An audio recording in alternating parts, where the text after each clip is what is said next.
So I just went 10 days in total silence. No phones, no internet, no talking. And I would say it is so transformational. So in this video, I will share my crazy experience. I will share how that experience has transformed me fundamentally and how perhaps you can apply some of these practices in your everyday life so that you can have more peace and joy. So if 1 year ago you tell me, you'll be waking up at 4 a.m. in the morning, chanting Buddhist scriptures in a totally foreign language, meditating 10, 14 hours a day, and eating the last meal at 10:30 a.m. in the morning, I'll tell you, you're so crazy. Not going to happen, right? But, well, here I was in Wat Ram Poeng in Chiang Mai. And this ward is known for meditation. Every year, lots of foreigners and also Thai locals go to this ward to practice and learn meditation. For the international students, there is monks who speak like both English and Chinese. Very interestingly, the monk who conducted the whole retreat for us is Malaysian. He has his own story, very colorful story that led him to Chiang Mai and now becoming a monk and really a monk for 6 years. Yeah, but anyway, that's his story to tell. But he conducted the whole session in both English and Chinese. So for anyone who's interested, you can check it out. I think on the first day, it was a little bit of a culture shock. You check yourself in, you surrender your phone, and then you get your keys to the room, right? And you're not supposed to talk. The whole 10 days, there's no talking.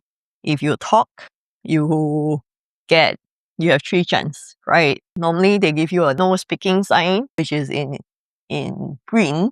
And then if you talk and you get caught, then you get the yellow card. You change the sign to yellow. And then if you get even more talking and all that, you get red. And once you get red, you're out, right? So that was interesting. It wasn't super, super strict, to be honest. There are people who talk and they don't get any yellow or red card, but there is a policy. The whole idea of not talking is basically because for some of us, we sign up for 10 days. There are people who sign up for 26 days. There are people who sign up for 45 days. Minimum is 10 days. So 10 days is not a very long time. So according to the monk, they say, if you start talking, then you will kind of lose your focus, you will have your energy interact with other people's energy, and then you start thinking, and it will just affect your meditation and your progress. So that's the whole idea of not talking. Yeah. So first day, we surrender our phone, we gave our passport away, we got the keys to our room, a very basic room. It is quite actually okay. It's no aircon, but there's a fan, there's a enclosed bathroom, ensuite bathroom with a simple room with 2 beds actually, but you don't need to share lah. I just went into the room and there's just 2 beds. Simple, basic beds, but it's not on the floor. There's actual beds with like a tin mattress on top. So it's fairly basic, but to be honest, okay, quite comfortable actually. I do know after checking out some of the foreign meditators, they couldn't sleep, but I slept quite well. So yeah, I was okay actually.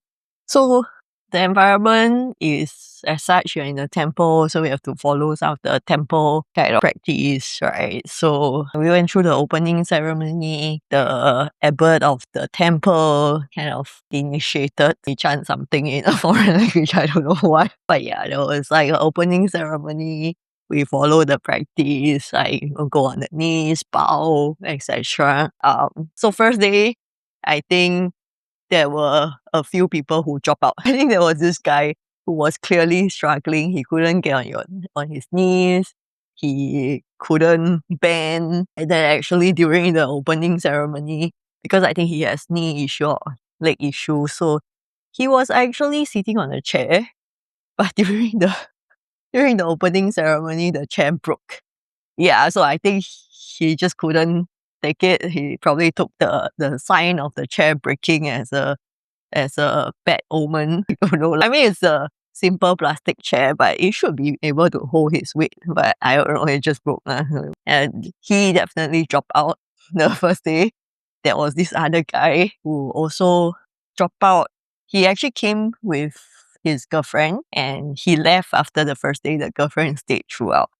Yeah, but it was quite interesting. I think the girlfriend was very disturbed throughout the 10 days as well. Overall, there were a lot more girls than men. The men and ladies are separate in everything we do. I mean, there was two separate areas for eating.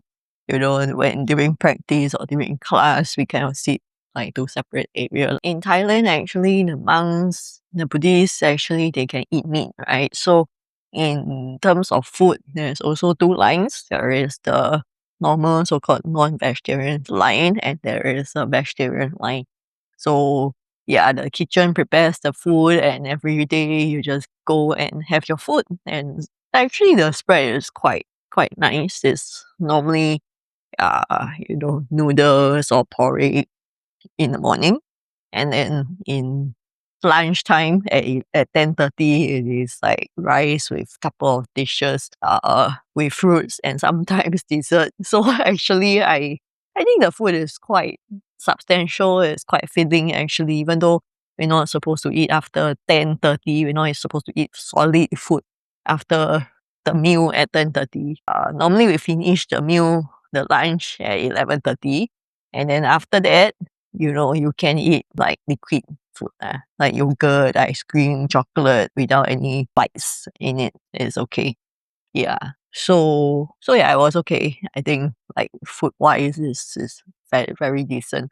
And actually I don't feel hungry the whole 10 days. I thought I would feel hungry, but I didn't at all. Not even the first few days.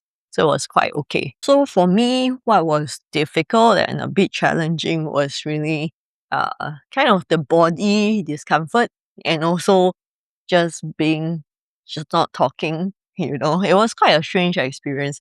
I think first in terms of body, right? I think because if you kneel and you see it and everything is snail pace, like you really move your hands super slowly and then you kneel and you bow super slowly.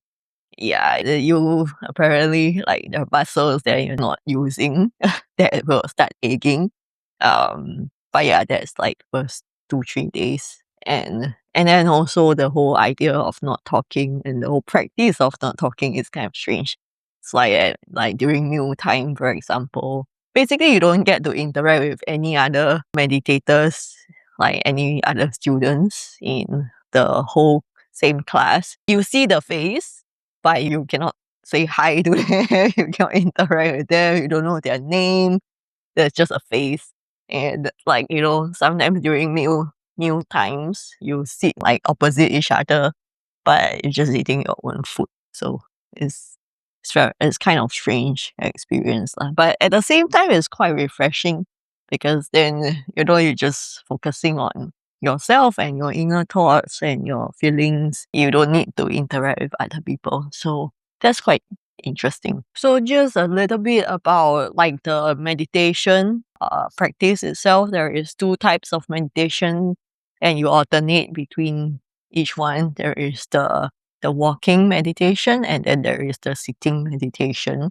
The walking meditation is supposed to help practice or kind of drive discipline, focus, and effort. Maybe discipline is not the right word, more of effort and focus, right? You are walking, but at like really a very new pace. You're relearning everything, right? You're not walking mindlessly. You are really paying attention to every movement you make in every step. And then there is the sitting meditation, which is really observing. Your eyes is closed, you observe your breath, you observe sitting posture, you kind of focus on certain points in the body. Overall, the meditation practice that we did in Wat Ram Poeng is called meditation, which is insight meditation. So it's different from some of the meditation that you probably encounter elsewhere, like on the internet, or like there's the tranquility meditation where they ask you not to think, right? Or not when you have a thought that comes up, ignore it. This is not really that. The way meditation work is whenever a thought comes up or whenever a feeling comes up, you actually acknowledge it. So instead of kind of pushing it away or ignoring it, you acknowledge it. And I think that actually gave me a lot of insight. So it actually gave me insights on what I'm thinking about when everything quiets down, right? And and then your thoughts become so clear and so loud in your own head. Yeah, that's very interesting. And a lot of the thoughts that comes out of the past memories, the future worries, they all come up when everything quiets down.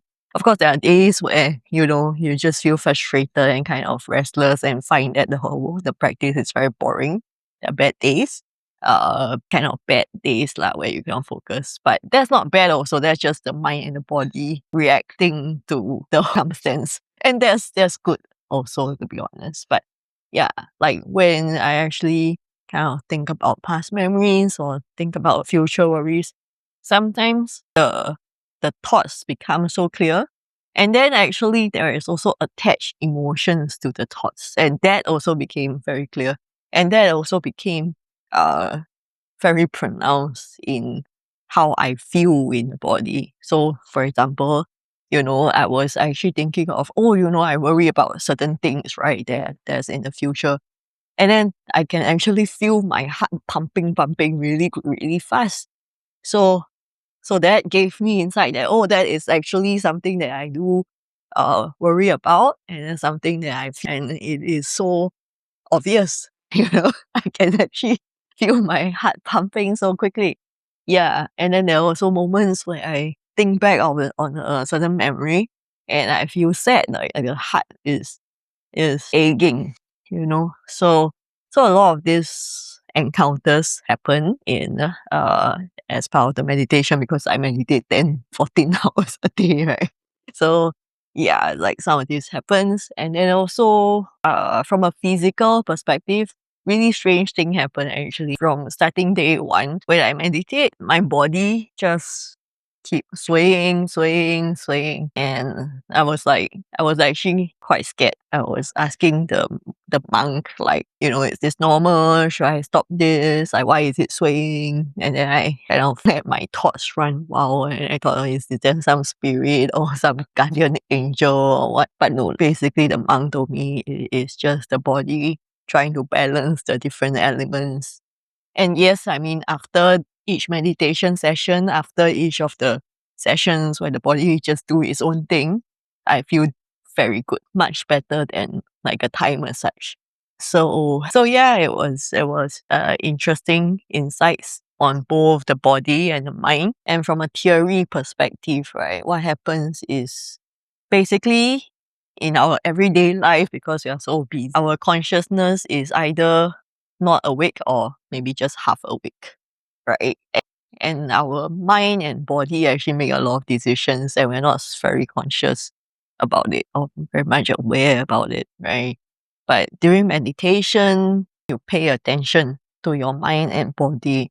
And with that attention and that love and care for the mind and body, your consciousness actually becomes clearer, like you awaken, as so-called awaken. Yeah, so you become very much clearer. You know exactly what your mind and body is feeling. Actually, your body gives you a lot of signals. Sometimes you just ignore, right? Yeah, but like when everything is so quiet, you actually start listening to what your mind and your body is trying to tell you.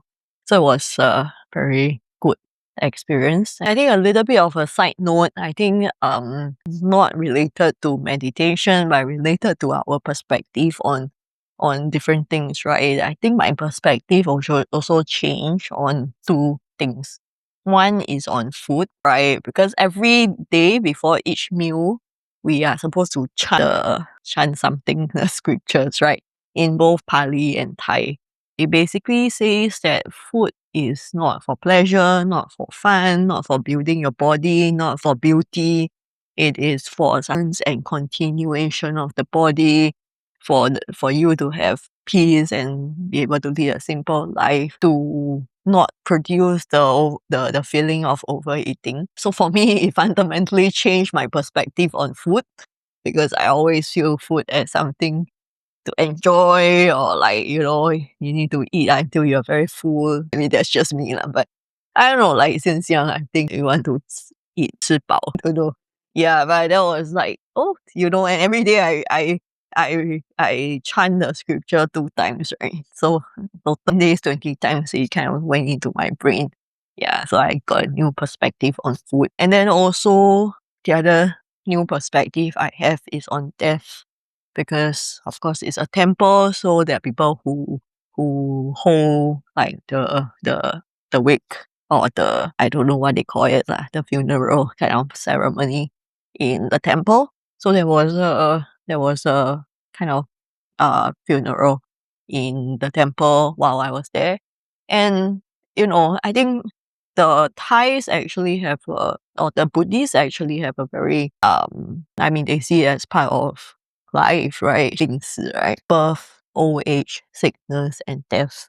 Yeah, so it is normal, and I think the way I see the whole ceremony was conducted, I think was there for maybe 2-3 days. It was very peaceful. It was, people were kind of, I don't see like, like crying, like not so much drama in that. And I think people accept that death is part of a journey in life. So I don't know, I think that also gave me new perspective on, things like on death as well. So lastly, I want to talk about how we can apply some of these practices in our everyday life, right? Not everyone can go for a 10 days meditation retreat. I mean, for me, I went for 10 days. It was too long, not too short. I think I achieved what I wanted to achieve in the 10 days, especially without phones. That was interesting. No phone, no iPad, no anything, right? That was also very good. Like, I really do not get any like news update or like any additional information outside of the temple. So now that I am out of that meditation retreat, I realized I don't really look at my phone that much. In fact, I don't really want to look at my phone that much, because a lot of the information that we receive, I think we need to be quite aware and critical. During some of the Dharma talk or the monk talk, right? The monk was telling us, our mind and body is like a receiver. So we just receive a lot of information. And sometimes we can't help it but receive like information, right? But we not, sometimes because our consciousness is not there, we just absorb and we don't know what impact it has on our mind and our body. So now when I look at news, or when I look at some of the videos on YouTube, I realize, a lot of this is creating anxiety, is creating fear, is creating worry, and it's sometimes dramatized to get your attention, but it's probably not necessarily healthy for you. Yeah. So now I don't think I need to look at all of this information. And I'm very much aware of what my fears and my worry is. But I think, I can manage those actually. I think some of the fears are probably not very rational. It's just irrational fears and unfounded in a way. So I think it's just easy to manage once you are aware of what they are, right? I think if subconsciously they're affecting you, then that's when uh things go haywire. But if you're aware and you can manage it, then it's okay. Yeah. So now I am definitely not looking at my phone that much. In fact, I can put my phone very far away and not look at it for very long, and it's totally okay. Yeah. And then I'm also continuing the meditation practice. So every 5 minutes I have, there's many 5 minutes in life, right? Where, you sometimes have to wait in line, you reach a traffic light junction and just waiting for the traffic light to turn green. Every 5 minutes I just focus on my breath and breathing, inhale, exhale, and just calm the mind and body and just care for it basically. So I think those are some practices that potentially you can apply in your daily life as well. And hope, with that you can gain more insight as to what you're thinking, what you're feeling, and hopefully that helps you. So that's all my sharing. Take care.